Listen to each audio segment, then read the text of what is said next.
Hello friends, आज हूँ तमारी साथे एक एवी रेसिपी शेर करीश जे कदाच तमने पसंद ना करता हो पण आज पछी तमारू फेवरेट बनी जशे। आ शाक फक्त 15 मिनिट में तैयार थतुं मसालेदार चटपटू आखा गुंदानुं शाक छे जे तमे आ शाक में मसालानी सीक्रेट टिप्स छे जेनाथी तमे शाक बनावशो एटले ते सुपर टेस्टी अने चटपटू तैयार थशे। आ शाक ने तमे रोटली रोटला के पराठा साथे सर्व करो तो चालो आपणे गुंदाना शाक बनाववानुं चालू करीए। जो तमने मारी आजनी रेसिपी गमे तो विडियो ने लाइक करजो, शेर करजो, मारी चेनल ने सब्सक्राइब करजो। तो गुजराती स्वाद साथे गुंदानुं शाक बनाववा माटे मैं अहींया वजन में 500 ग्राम जेटला आखा गुंदा लीधा छे। तमे आ मापथी 5 થી 6 व्यक्तिने सर्व करी शको तेटलुं शाक तैयार थशे। तो अहींया आपणे पाणीने उकाળી लेवानुं छे। उकળી जाए एटले आपणे तेमां गुंदाने एड करी दईए, साथे स्वाद प्रमाणे मीठुं एड करी हाई गैसनी फ्लेम पर 5 मिनिट माटे आपणे बॉइल करी लेशुं। लगभग 5 मिनिट जेवुं थई गयुं छे। चमचामां गुंदाने लईने छरीनी मददथी जोईए तो छरी एकदम सारी रीते गुंदामां प्रेस थई जाय छे एटले आपणा गुंदा सारी रीते कूक थई गया छे। आ गुंदाने आपणे 70 થી 80% जेटला ज कूक करवाना छे। हवे आपणे आ बधा ज गुंदाने पाणीमांथी काढी लेशुं अने गुंदाने आपणे 5 થી 10 मिनिट माटे ठंडा थवा देशुं।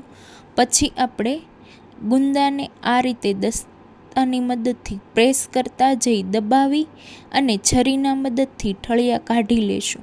तो आ रीते आपणे बधा ज गुंदामांथी ठळिया अलग करी लीधा छे। हवे शाकनो सीक्रेट मसालो बनाववा माटे मैं अहींया शेकेला शिंगदाणानो लीधा छे। तेने आ रीते क्रश करीने लीधा छे। तेटला ज प्रमाणमां 3 मोटी चमची जेटला सफेद तल लीधा छे। साथे 1/4 कप जेटलुं चवाणुं लीधुं छे। अहींया तमे कोईपण प्रकारनुं फरसाण लई शको छो। हवे अहींया 2 मोटी चमची जेटला काजू लीधा छे।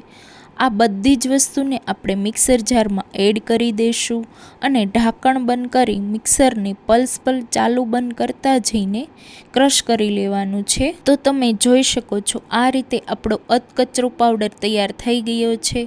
हवे आ पाउडर ने आपणे एक बाउल में एड करी देशुं। साथे तेमां स्वाद प्रमाणे मीठुं। अहींया मैं 4 चमची जेटला चोखाना पौवा लीधा छे।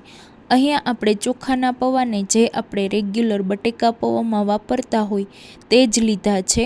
साथे अर्धो कप जेटली काची केरीने आ रीते झीणी खमणीने लीधी छे। अने हवे आपणे मसालामां 1 चमची जेटलो हळदर पाउडर, 3 चमची जेटलो लाल मरचुं पाउडर, 1 चमची जेटलो धाणा जीरुं पाउडर, साथे 1 चमची जेटलो शेकेला जीरानो पाउडर एड करीशुं। अहींया मैं अर्धी चमची जेटलो किचन किंग मसालो यूज कर्यो छे। तमे अहींया गरम मसालो पण यूज करी शको छो। हवे अहींया बधा ज टेस्ट ने बेलेन्स करवा माटे अहींया 2 चमची जेटलो मैं गोळ एड करी दीधो छे अने मसालामां एक सरखुं बाइंडिंग आवे तेना माटे मैं अहींया 3 मोटी चमची जेटला तेल ने एड करी दीधुं छे। अहींया आपणे आ बधी ज वस्तुने एक सरखी मिक्स करी देशुं अने आपणो मसालो तैयार करीशुं। तो बधुं ज मिक्स थईने फक्त 2 ज मिनिट में आपणो शाकनो मसालो तैयार थई गयो छे। आ मसालाने आपणे थोड़ीक वार माटे साइड मूकीशुं। हवे शाक बनाववा माटे अहींया 4 मोटी चमची जेटलुं तेल एड करवानुं छे। तेल तमारा टेस्ट प्रमाणे वधारे के ओछुं करी शको छो। तेल गरम थाय एटले 1 चमची राई, 1 चमची जीरुं, अर्धी चमची हींग ने एड करीशुं। मैं अहींया सूका मसाला लीधा छे जेमां बादिया, तज, 2 થી 3 नंग लविंग, 2 થી 3 नंग एलची लीधी छे। आ मसाला ने एड करीने आपणे सातળી लेवाना छे। तो सूका मसाला ने तेल में एड करवाथी शाकनो स्वाद एकदम सरस आवे छे। हवे आपणे गुंदा ने एड करवाना छे। तो बधा ज गुंदाने आपणे तेल में एड करी देशुं अने हाई गैसनी फ्लेम पर गुंदाने आपणे फ्राय करी लेशुं। તો ગુંદાને આ રીતે તેલમાં ફ્રાય કરવાથી ગુંદા પર એક ક્રિસ્પી કોટિંગ થઈ જાય છે, તેનાથી સ્વાદ એકદમ સરસ આવે છે। તો લગભગ 3 થી 4 મિનિટ જેવું થઈ ગયું છે અને ગુંદા જોઈએ તો તેને આ રીતે ક્રિસ્પી કોટિંગ થઈ ગયું છે। હવે અહીંયા આપણે શાકમાં એડ કરવા માટેની પેસ્ટ બનાવવાની છે।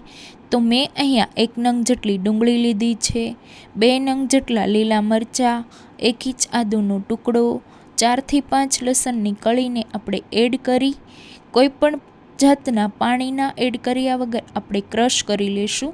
તો બધી જ વસ્તુ ક્રશ થઈને આ રીતે આપણી અધકચરી પેસ્ટ તૈયાર થઈ ગઈ છે। તો આપણે જે પેસ્ટને તૈયાર કરીને રાખી હતી તેને આપણે હવે શાકમાં એડ કરી દઈએ અને સારી રીતે સાતળી લઈએ। તો લગભગ 2 થી 3 મિનિટ જેવું થઈ ગયું છે અને આપણી પેસ્ટ સતળાઈ ગઈ છે। તો હવે અહીંયા આપણે અડધો કપ જેટલી નંગમાં જોઈએ તો મેં અહીંયા 3 નંગ જેટલા ટામેટાની પ્યુરી કરીને લીધી છે। ટામેટાની પ્યુરી ફટાફટ કૂક થઈ જાય તેના માટે સ્વાદ પ્રમાણે આપણે મીઠું એડ કરી દઈશું અને સારી રીતે સાતળી લઈશું। તો લગભગ 2 થી 3 મિનિટ જેવું થઈ ગયું છે। અહીંયા ટામેટાની પ્યુરી સારી રીતે સતળાઈ ગઈ છે। હવે આપણે એમાં તૈયાર કરેલા ગુંદાના મસાલાને એડ કરી દઈશું। તો અહીંયા આપણે બધો જ મસાલાને ગુંદા પર એડ કરી દીધો છે।